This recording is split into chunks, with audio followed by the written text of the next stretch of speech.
ഈ കഴിഞ്ഞുപോയ ക്രിസ്മസ് ദിനത്തിലായിരുന്നു കൂടുതലും കുട്ടികളെ ആകർഷിക്കുന്ന രീതിയിൽ ലാലേട്ടൻ ആദ്യമായി സംവിധാനം ചെയ്ത ഭൂതത്തിന്റെ കഥയുമായി എത്തിയ ബറോസ് റിലീസായത്. ചിത്രത്തിന്റെ റിലീസ് ദിവസം മുതൽ തന്നെ ചിത്രത്തിന് സമ്മിശ്ര പ്രതികരണമാണ് നേടാൻ സാധിച്ചത്. ബറോസ് 3Dയിൽ ലാലേട്ടൻ ഭൂതമായി എത്തിയപ്പോൾ ഇവിടെ സോഷ്യൽ മീഡിയയിൽ തരംഗമാകുന്നത് 2019 ജോണി ആന്റണി സംവിധാനം ചെയ്ത് മമ്മൂക്ക ഭൂതത്തിന്റെ വേഷത്തിലെത്തിയ ഈ പട്ടണത്തിൽ ഭൂതം എന്ന സിനിമയാണ് തരംഗമായി മാറുന്നത്.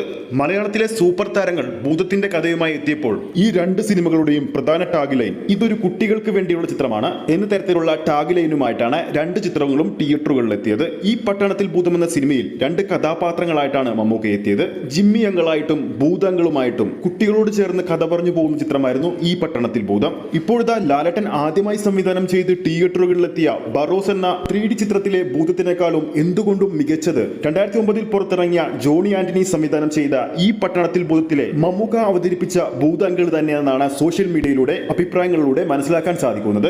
ബറോസ് എന്ന 3D ചിത്രത്തിൽ ലാലേട്ടൻ അവതരിപ്പിച്ചിരിക്കുന്ന ഭൂതത്തിന്റെ കഥാപാത്രത്തിന് ഇതുവരെ മോശഭിപ്രായവും ട്രോളുകളും ഒന്നും വന്നിട്ടില്ലെങ്കിൽ പോലും ചിത്രത്തിന് താരതമ്യേന മോശഭിപ്രായമാണ് സോഷ്യൽ മീഡിയയിലും കണ്ടിറങ്ങിയതിൽ മനസ്സിലാക്കാൻ സാധിക്കുന്നത്. അപ്പോൾ നമ്മുടെ പ്രേക്ഷകരുടെ അഭിപ്രായത്തിൽ കുട്ടികൾക്ക് വേണ്ടി ഇറങ്ങിയ ഈ രണ്ട് സിനിമകളിൽ ഏറ്റവും മികച്ച ചിത്രവും ഏറ്റവും മികച്ച ഭൂതത്തിന്റെ കഥാപാത്രവും ഏതാണെന്ന് താഴെ കമന്റ് ചെയ്യാവുന്നതാണ്. ഈ ഒരു വീഡിയോ ഇഷ്ടപ്പെട്ടിട്ടുണ്ടെങ്കിൽ വീഡിയോ ലൈക്ക് ചെയ്യാനും ചാനൽ സബ്സ്ക്രൈബ് ചെയ്യുന്ന കാര്യം കൂടി പരിഗണിക്കുക. ഫേസ്ബുക്ക് പേജിലൂടെയാണ് ഈ ഒരു വീഡിയോ കാണുന്നെങ്കിൽ ഫേസ്ബുക്ക് പേജ് ഫോളോ ചെയ്യുക. അടുത്തൊരു അപ്ഡേറ്റുമായി നമുക്ക് വീണ്ടും കാണാം.